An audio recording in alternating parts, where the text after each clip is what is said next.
Assalamualaikum warahmatullahi taala wabarakatuh dan salam sejahtera.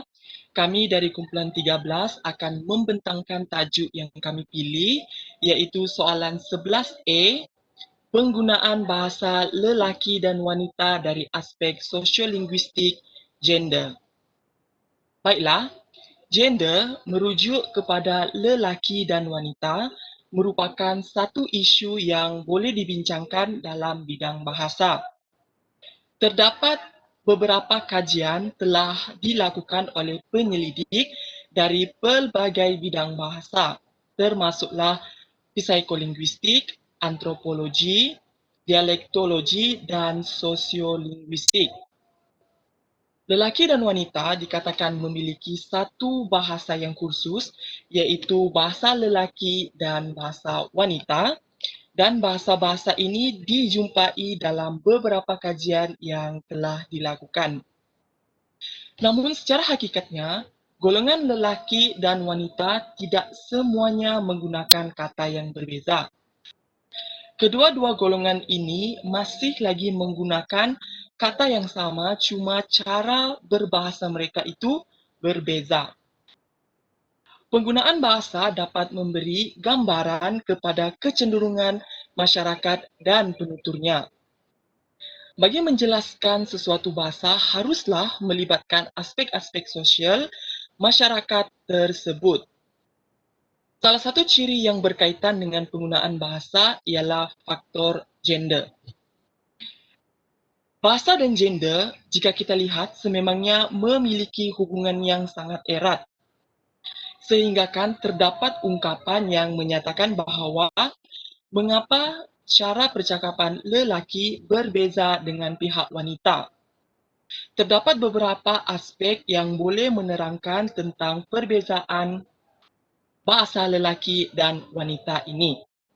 Oleh itu, dalam kajian ini, pengkaji akan melihat perbezaan penggunaan bahasa antara lelaki dan wanita dalam rancangan bual bicara wanita hari ini yang membahaskan topik membeli belah hobi lelaki atau wanita. Pengkaji akan menggunakan pandangan tokoh iaitu Robin Lakoff 1975, Deborah Tannen 1990 dan pengkaji terkini iaitu Mamona Yasmin 2020 untuk melihat sejauh manakah perbezaan penggunaan bahasa antara lelaki dan wanita. Setiap pandangan dari tokoh dan pengkaji ini membawa fungsi yang sama iaitu menerangkan perbezaan bahasa antara lelaki dan perempuan.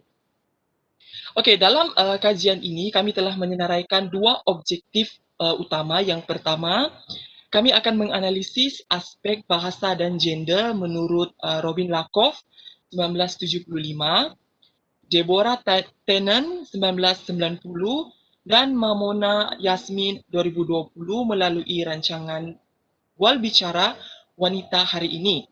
Dan objektif yang kedua pula, kami akan menerangkan perbezaan aspek bahasa dan gender antara tokoh terdahulu yang merujuk kepada Robin Lakoff 1975 dan Deborah Tannen 1990 dengan pengkaji terkini iaitu pengkaji Mamona Yasmin 2020.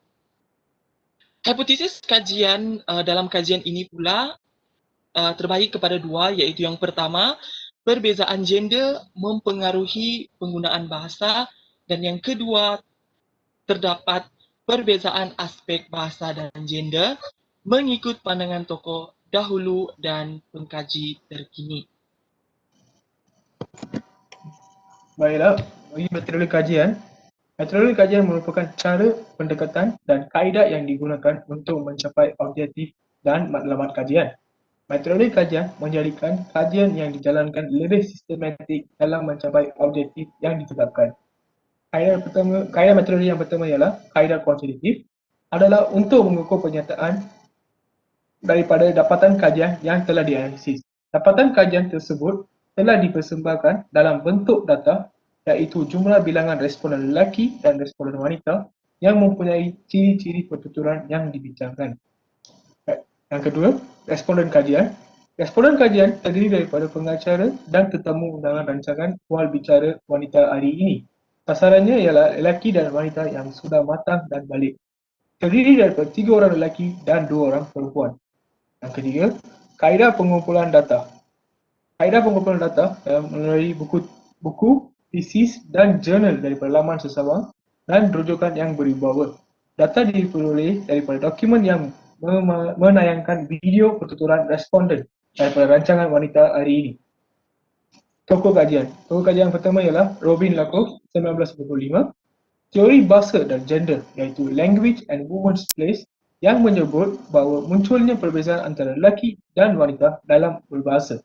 Ada ciri atau fitur yang berbeza antara lelaki dan wanita ketika bertutur dalam perbualan harian. Yang kedua, Deborah Tannen, 1990. Beliau melakukan kajian dan penyelidikan mengenai gender-led style, terutamanya mengenai gaya percakapan serta rintangan pertuturan antara lelaki dan wanita. Teori gender-led style tidak meneliti tentang gaya percakapan seseorang ketika bercakap, tetapi penelitian dijalankan tentang cara sesuatu itu disampaikan. Yang ketiga, Mamona Yasmin, 2020, kajian Representation of Gender-led and Social Identities in Pakistan and Analysis bertujuan untuk memperlihatkan perbezaan identiti sosial yang ditunjukkan melalui pertuturan cara bercakap berdasarkan jantina dan kesalahtafsiran dalam artikulasi mereka. Kajian ini untuk menghilangkan salah tanggapan popular mengenai teori stereotip yang mengatakan bahasa lelaki dan wanita mempunyai peranan tradisional sehingga terikat untuk berbicara secara berbeza. Beralih kepada analisis kajian melalui yang pertama adalah Robin Lakoff, di mana antara aspek bahasa dan gender yang telah didapati dalam kajian ini berdasarkan contoh data dalam transkripsi perbualan Wal Bicara Wanita hari ini. Terdapat 8 aspek bahasa dan gender iaitu empati adjektif, merupakan penerimaan untuk mengungkap kekaguman atau keterujaan terhadap sesuatu perkara seperti fabulous, lovely, charming, obsessive dan sebagainya. Dan dalam kajian ini penutur wanita lebih mendominasi berbanding dengan lelaki. Yang kedua adalah intensifier, di mana merujuk kepada sesuatu kata penguat yang digunakan untuk memberikan penekanan kepada kata sifat, kata kerja atau kata adverbal yang lain. Dan dalam rancangan ini, penutur lelaki lebih dominan berbanding dengan wanita. Yang ketiga adalah age atau gender, di mana ungkapan yang wanita sering digunakan untuk menunjukkan bahawa mereka kurang yakin dengan apa yang telah dituturkan. Dalam kajian ini, penutur wanita cenderung ke arah penggunaan H atau gender berbanding dengan lelaki. Yang keempat adalah question intonation, di mana intonasi yang mendadak pada satu pernyataan digunakan oleh wanita untuk menyatakan sesuatu tidak pasti. Penutur wanita lebih cenderung dengan question intonation berbanding dengan lelaki, khususnya dalam kajian ini. Yang kelima adalah hypercorrect grammar, di mana penggunaan tata bahasa yang baku atau betul dalam kalangan penutur lelaki dan wanita dalam suatu perbincangan ataupun percakapan harian. Dalam kajian yang telah dilakukan dapat mendapati bahawa penutur lelaki telah lebih mendominasi penggunaan hypercorrect grammar berbanding dengan wanita. Yang keenam ialah superpolic form, di mana bentuk pertuturan yang sangat sopan yang biasanya dikaitkan dengan pertuturan wanita. Dalam kajian ini, lelaki lebih dominan tentang penggunaan superpolite form berbanding dengan penutur wanita. Yang ketujuh ialah tag question, di mana aspek bahasa ini digunakan apabila seseorang itu berasa tidak yakin dengan kebenaran ujarannya. Tingkah laku penutur itu menunjukkan adanya aspek penggunaan tag question khususnya dalam rancangan wanita hari ini, dan menunjukkan bahawa penutur wanita lebih mendominasi berbanding dengan lelaki. Dan yang ke-8 ialah empathic stress, di mana memberi penekanan pada ujaran seseorang semasa seseorang itu merasakan tidak yakin dengan ujarannya. Dalam kajian ini, penutur lelaki lebih kerap menggunakan berbanding penutur wanita. Baiklah, saya akan meneruskan pembentangan dengan kajian Deborah Tannen 1990.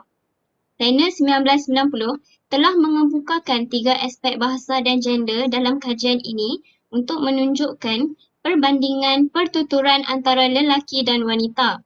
3 aspek bahasa dan gender berdasarkan pandangan Tannen 1990 dalam kajian ini iaitu yang pertama, peribadi dan umum. Peribadi dan umum atau lebih dikenali sebagai private and public merupakan penggunaan di dalam perbincangan sebagai cara untuk mendapatkan hubungan dengan orang lain. Wanita ada sedikit peluang untuk bercakap apabila mereka berada di khayal ramai. Manakala lelaki lebih banyak bercakap ketika berada di forum awam untuk mewujudkan persaingan.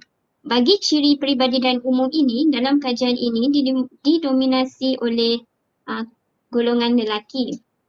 Yang kedua iaitu mendengar dan mengganggu.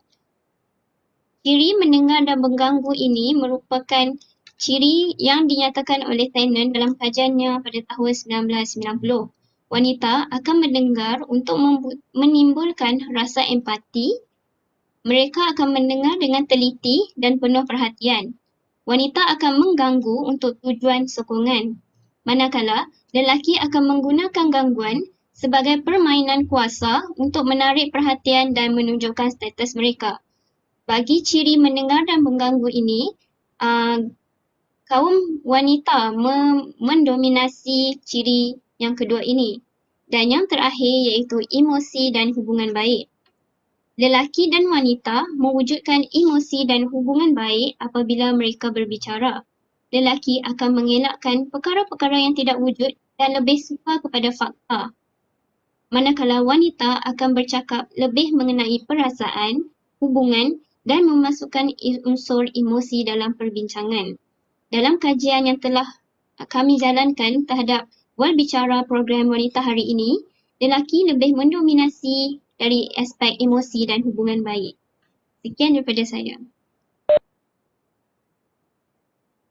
Baiklah, saya akan meneruskan dengan analisis kajian yang ketiga yang telah dijalankan berpandukan kajian Mamona Yasmin et al. 2020.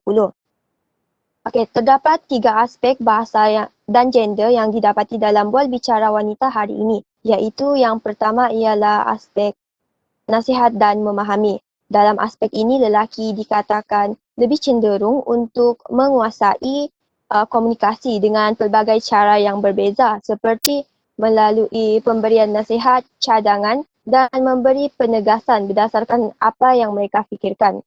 Dan wanita pula dikatakan selalu berusaha untuk memahami individu lain dan mengatasi sesuatu keadaan semasa berkomunikasi. Dan aspek yang kedua ialah aspek kemerdekaan dan kemesraan. Dalam aspek ini, lelaki dikatakan lebih ke arah menghabiskan hidupnya dengan cara yang sendiri dan mempunyai asimetris peraturan untuk mendapatkan kemerdekaan. Manakala wanita pula dikatakan lebih cenderung untuk menghabiskan masa berkomunikasi dan mewujudkan hubungan mesra dengan orang lain. Dalam kajian Mamona, hubungan mesra ini difokuskan kepada kemesraan antara suami dan isteri. Tapi berbeza dengan kemesraan dalam rancangan ini di mana kemesraan ini merujuk kepada kemesraan antara panel dan juga tetamu jemputan.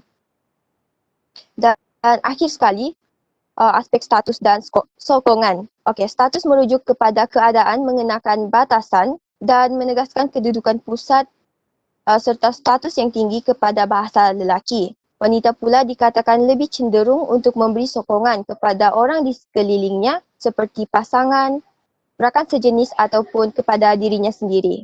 Berdasarkan analisis tadi, kita dapat lihat terdapat perbezaan aspek gender dan bahasa yang dikemukakan oleh 3 tokoh tersebut iaitu dan Mamona Yasmin. Dan di mana Lakoff mengklasifikasikan penggunaan bahasa wanita ni dalam beberapa aspek, iaitu adjective, interfere, H atau jeda, question intonation, hypercorrect grammar, super polite form, set question, dan emphatic stress. Dan pendekatan perbezaan tersebut diringkaskan oleh Tennant yang di mana diwakili oleh penggunaan bahasa wanita dan lelaki dalam 6 atribut communication. Namun kami hanya fokus kepada 3 sahaja, iaitu peribadi dan umum, mendengar dan mengganggu, emosi dan hubungan baik. Manakala Mamona Yasmin pula melihat perbezaan penggunaan bahasa wanita dan lelaki ni dalam aspek nasihat dan memahami, kemerdekaan dan kemesraan, dan serta status dan sokongan. Di mana ketiga-tiga tokoh ini cuba menonjolkan teori dominasi. Dan secara ringkasnya ia dapat dilihat bahawa teori dominasi ini dikuasai oleh lelaki lah dalam komunikasi tersebut. Okey, itu saja daripada saya. Okey, baiklah. Kita teruskan dengan perbincangan. Di sini kita dapat lihat graf perbandingan kekerapan penggunaan aspek bahasa dan gender menurut Lakoff 1975 antara penutur lelaki dan wanita. Dapat dirumuskan bahawa penutur lelaki telah mendominasi aspek bahasa dan gender melalui super polite form dengan kekerapan sebanyak 30 kali atau 69.8%. Berbanding dengan wanita yang hanya mencatatkan kekerapan sebanyak 13 kali atau 30.2%. Hal ini demikian kerana semasa perbualan rancangan ini diadakan, dapat dilihat lelaki lebih mendominasi perbualan berbanding wanita. Okey, selain itu wanita pula lebih cenderung untuk menggunakan aspek bahasa dan gender melalui question intonation dengan kekerapan sebanyak 16 kali atau 69.6%. Penutur wanita telah menunjukkan penggunaan aspek bahasa dan gender melalui question intonation paling tinggi berbanding aspek yang lain. Oleh itu dapat dirumuskan bahawa penutur lelaki cenderung dengan super polite form sementara penutur wanita pula cenderung kepada question intonation berdasarkan berbicara wanita hari ini. Seterusnya, kita lihat pula kepada graf perbandingan kekerapan penggunaan aspek bahasa dan gender menurut Tennant 1990 berdasarkan antara penutur lelaki dan wanita. Okey, di sini dapat disimpulkan bahawa penutur lelaki mencatatkan kekerapan penggunaan aspek bahasa dan gender melalui emosi dan hubungan baik sebanyak 23 kali atau 77%. Berbanding dengan wanita iaitu 7 kali bersamaan 23%. Jurang perbezaan ini adalah sebanyak 54%. Jurang bagi aspek berkenan adalah sangat jauh bagi penutur lelaki dan wanita. Hal ini demikian kerana rancangan ini melibatkan perbualan awam di antara khalayak dan lelaki lebih cenderung menggunakan fakta dan oleh itu dapat dilihat lelaki lebih banyak menggunakan emosi dan lebih bercakap berbanding wanita dalam rancangan ini. Seterusnya, wanita pula dilihat kerap menggunakan aspek bahasa mendengar dan mengganggu dengan catatan sebanyak 32 kali bersamaan 62% berbanding dengan penutur lelaki yang hanya 20 kali bersamaan 38%. Perbezaan antara lelaki dan perempuan bagi aspek ini ialah 24%. Oleh itu dapat diringkaskan bahawa penutur lelaki cenderung dengan aspek emosi dan hubungan baik sementara penutur wanita lebih baik kepada aspek mendengar dan mengganggu. Seterusnya mengenai graf perbandingan kekerapan penggunaan aspek bahasa dan gender menurut Mamona et al. 2020 antara penutur lelaki dan juga penutur wanita. Berdasarkan hasil perbincangan dapat disimpulkan bahawa penutur lelaki mencatatkan kekerapan penggunaan aspek bahasa dan gender melalui nasihat dan memahami iaitu sebanyak 12 kali ataupun bersamaan dengan 63% berbanding dengan penutur wanita iaitu hanya 7 kali bersamaan 34%. Jurang perbezaan ini adalah sebanyak 29%. Jurang bagi aspek berkenaan adalah sangat jauh bagi penutur lelaki dan juga penutur wanita. Kemudian, wanita pula dilihat kerap menggunakan aspek bahasa, status dan sokongan dengan mencatatkan sebanyak 8 kali iaitu bersamaan 57% berbanding dengan penutur lelaki yang hanya mencatatkan 7 kali bersamaan 43%. Perbezaan antara lelaki dan wanita ini bagi aspek ini adalah sebanyak 14%. Oleh itu dapat diringkaskan bahawa penutur lelaki lebih cenderung dengan aspek nasihat dan memahami, manakala penutur wanita lebih kepada aspek status dan sokongan. Secara kesimpulannya, kajian penggunaan bahasa lelaki dan wanita dari aspek sosiolinguistik telah menunjukkan bahawa kajian ini telah menepati hipotesis awal kajian. Hal ini demikian kerana kajian ini telah menunjukkan perbezaan aspek bahasa dan gender bagi setiap tokoh bahasa dahulu dan juga pengkaji terkini. Seperti samping, perbezaan gender telah menunjukkan pengaruh penggunaan bahasa harian mereka melalui kecenderungan masing-masing seperti mana yang telah dikaji. Dengan ini sahaja hasil perbincangan kami. Dan sekian dan terima kasih.